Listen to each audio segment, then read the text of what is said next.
Hold it up. Say it again. What is it? Say it loud. Hold it up and say it.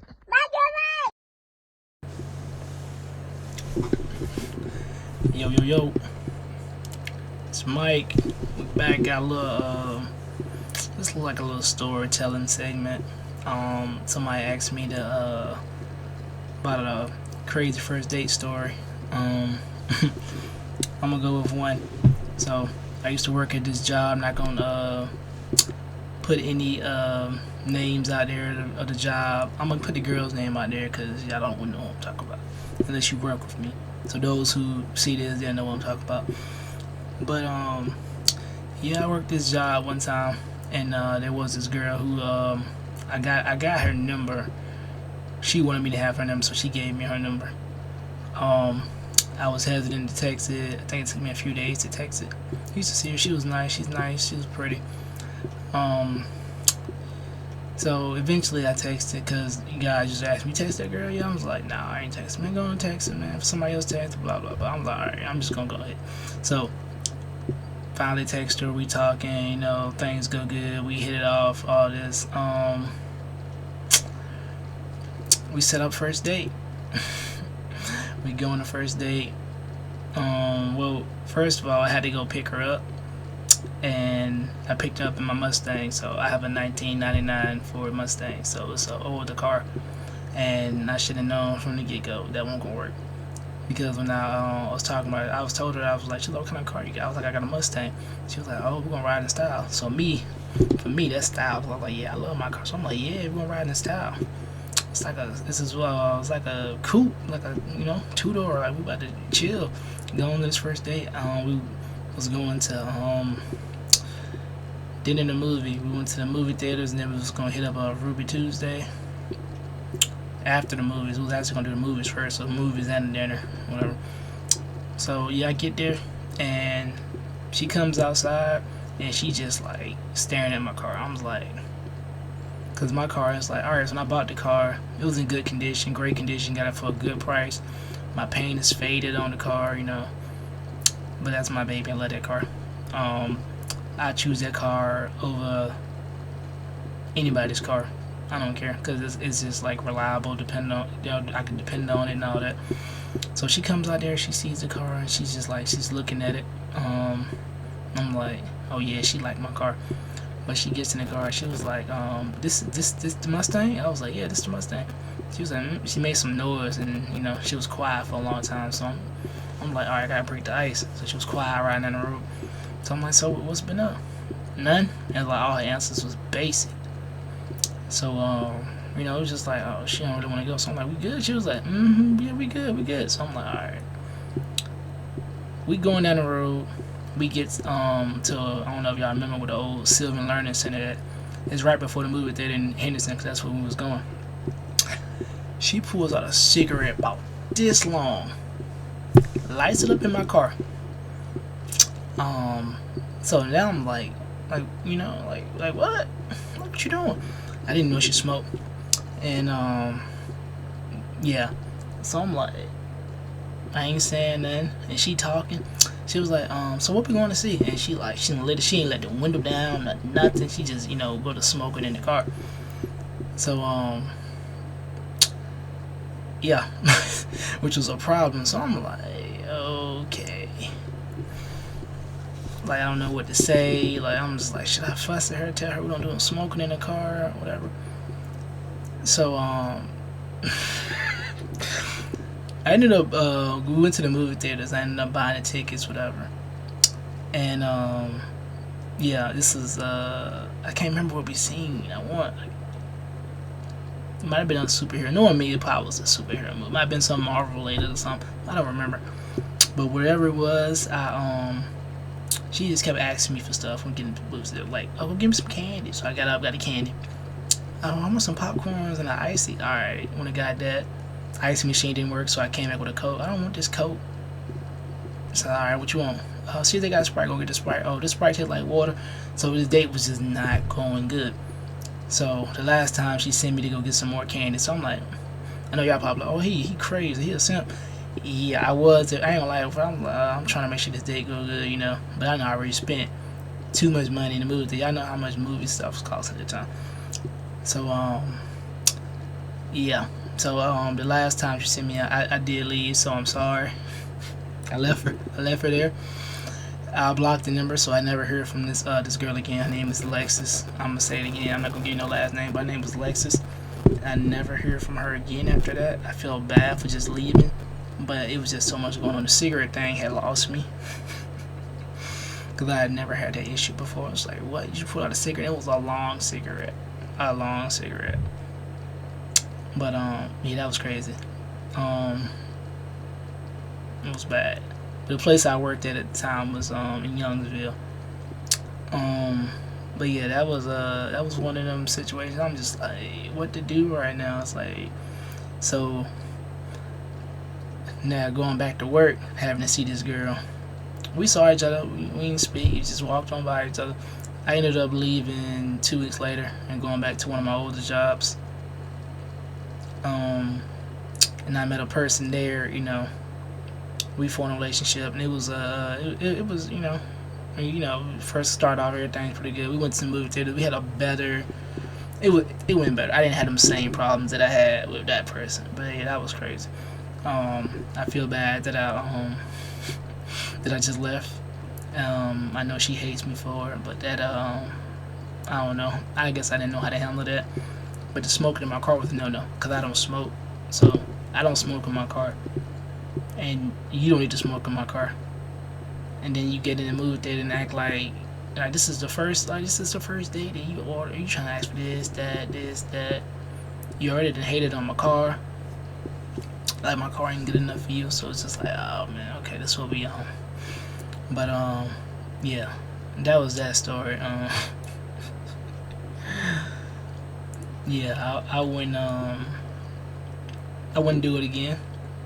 I gotta find out up front, like, you smoke, because it was unattractive to me. So if you smoke, I'm sorry, you feel some type of way about this if you're a lady, but pulling out a cigarette in that type of moment, it's our first time not meeting each other, but hanging out, and you pull out a cigarette, then you smoke. You don't smoke at a job, but you pull out a cigarette and just.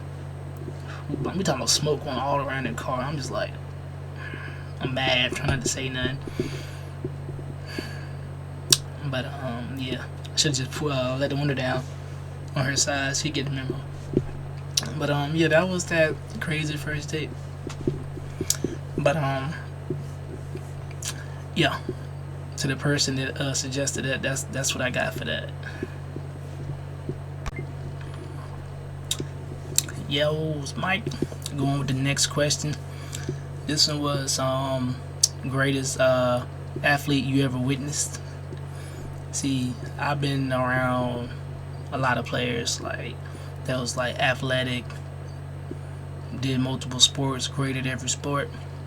I'm gonna go with my boy J2. Y'all know him, Jaquan Jones, JJ, whatever y'all want to call him. Back in the day, I used to call him Crow. When we first met, they was 7th, 8th grade. This dude is 7th grade. How you jumping? Y'all remember how the middle school ceilings used to be? We talk about maybe about 10 feet in the air. This dude is jumping up, touching the ceilings. I was calling him Crow because I was he fly like a bird. So it's I'm calling him Crow. That name ain't stick long though. But first met him, yeah, he was an athlete. We talking about 7th, 8th grade, dunking. It won't but 2 other people in the school dunking at that time, and that was Justin Fitz, who was also could be nominated as somebody's greatest athlete they ever seen for sure, if you know Justin Fitz. And the other person besides Justin was Coach Cheek. Coach Cheek was probably about 6'3", maybe 6'4", I don't remember, but he could jump out the gym a little bit. But JJ was a good football player too. Great football. Let me correct that. He was a great football player in middle school. On the high school, I remember I played with him a few times. I'm on defense. He had you out there. He had a saying. He'd be out there grabbing for air, and that's the truth. Cause you go out there and don't know what you're doing. Close them eyes if you want to and try to make a tackle. Nope, you be out there hugging yourself because he be going up the field somewhere. But yeah, that's him. but was fast. I tried to race him a few times. We raced again in our 20s though. We raced at the Gap in Oxford, the park. And I lied to you not, this man had a 20-pound vest on. And Travion Davis, he was the witness. He was out there. 2 ran in the 20-pound vest, and I want to say I won. Can't remember, but either way, it was like this. I couldn't beat him. I'm like, this man got an extra 20 pounds on, plus all the pounds he put on since high school and middle school when we raced, and I still can't beat him. I was like, that's crazy.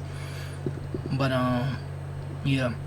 I remember in high school, he asked me, like, come to the game, and I was like, yeah, I'm gonna be there, because, I'm gonna come watch my boy, because I stopped playing sports. I was done with football. So I was like, yeah, I'm gonna come support you. Get to the game a little late in the first half. Walk up, like, oh yeah, I'm gonna go check my boy out. As soon as I get down to the fence, it's a guy, I want to say it's Lewisburg. It's either Lewisburg or Weldon, but I think it was Lewisburg.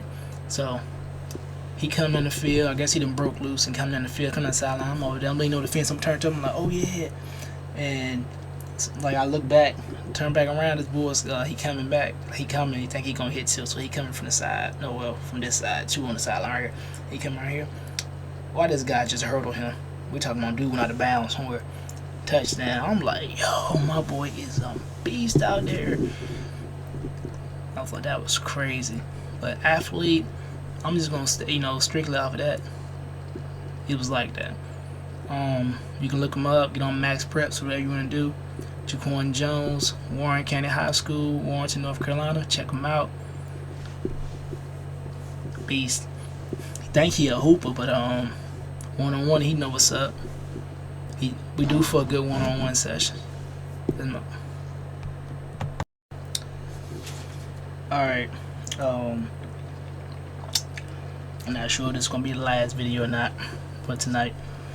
But one of the another questions was a funny story. I put these in the order because I knew that last mental health situation was gonna be tough, just speaking on that in general. So I put like a one behind it, as in not like a joke, but it was just like some humor behind such a serious topic.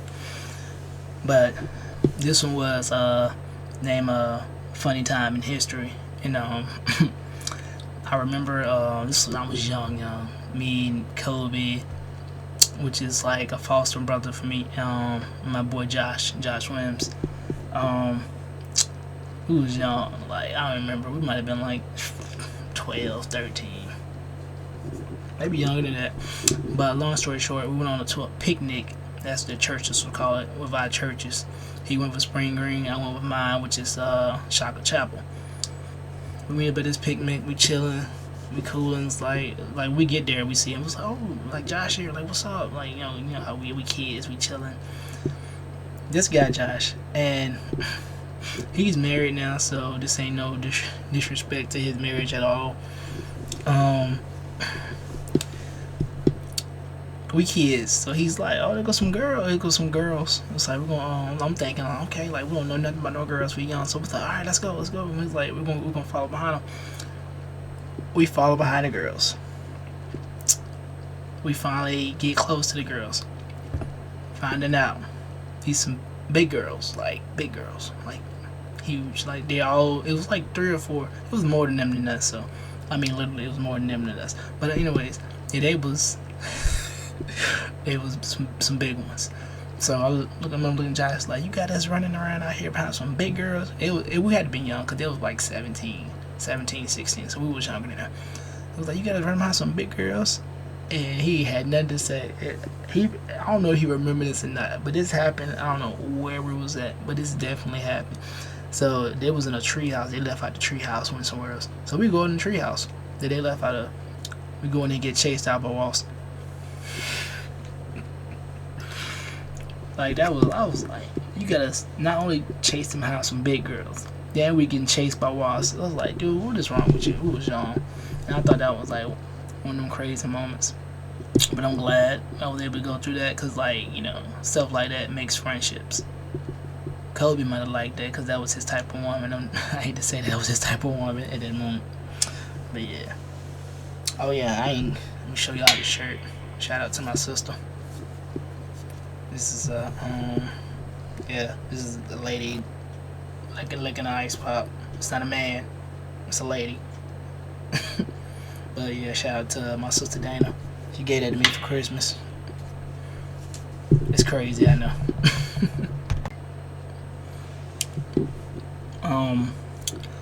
This was another question somebody had up there was thoughts on mental health. I'm one of them people, like, I struggle with my mental health too, so like I'm not gonna sit here and just act like I'm one of them people who don't know, because I have dealt with certain things too, so I know what it feels like. But that has to be one of the toughest things, because losing a battle with your mind, because I know a lot of people, can't really make it out of, dealing with it. Some folks kill themselves, so there's a lot of suicide going on with it. But there's some strong folks out there still pushing through. And to those who, lost their life, that's not a knock on either, like, because some folks just can't handle it like others can. So to those, I'm sorry that you had to go through everything you went through. But yeah, it's tough. Ain't much to say on that. It's tough. But yeah, I've dealt with it for a few years, so I know, like, where you're coming from with that. I'm able to manage it through stuff like what I'm doing now, like keeping busy, podcast, writing, still write my poetry. Started it back in high school, been doing it ever since.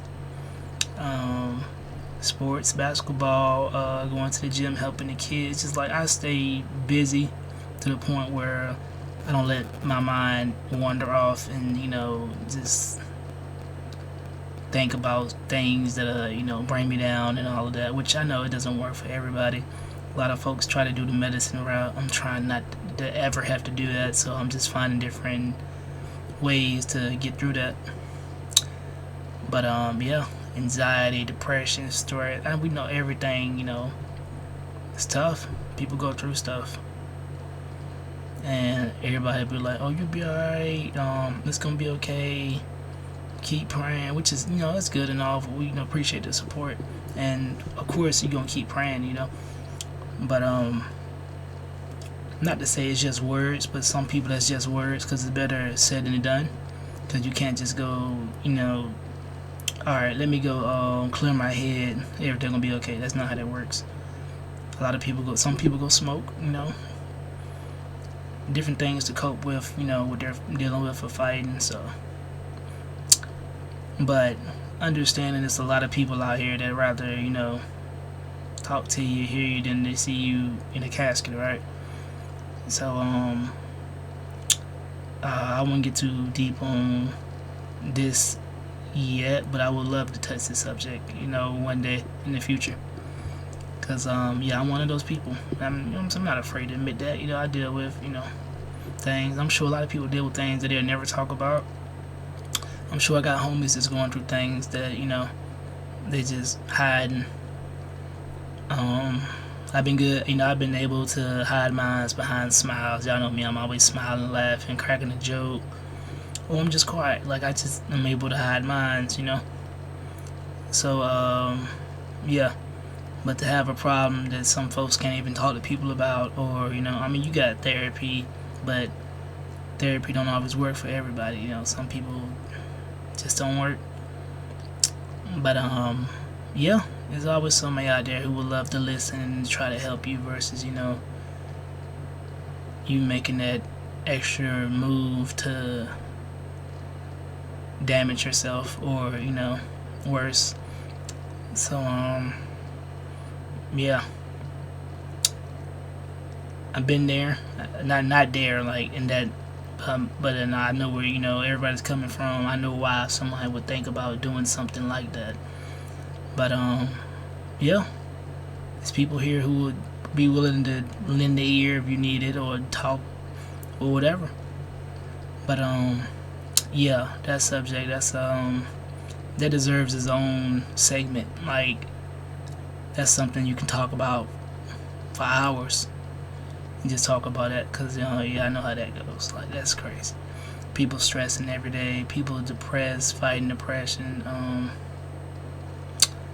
Like, it's a lot, so I know how that goes. But yeah, that's a rough one. And the person who suggested that album, that was, I appreciate it.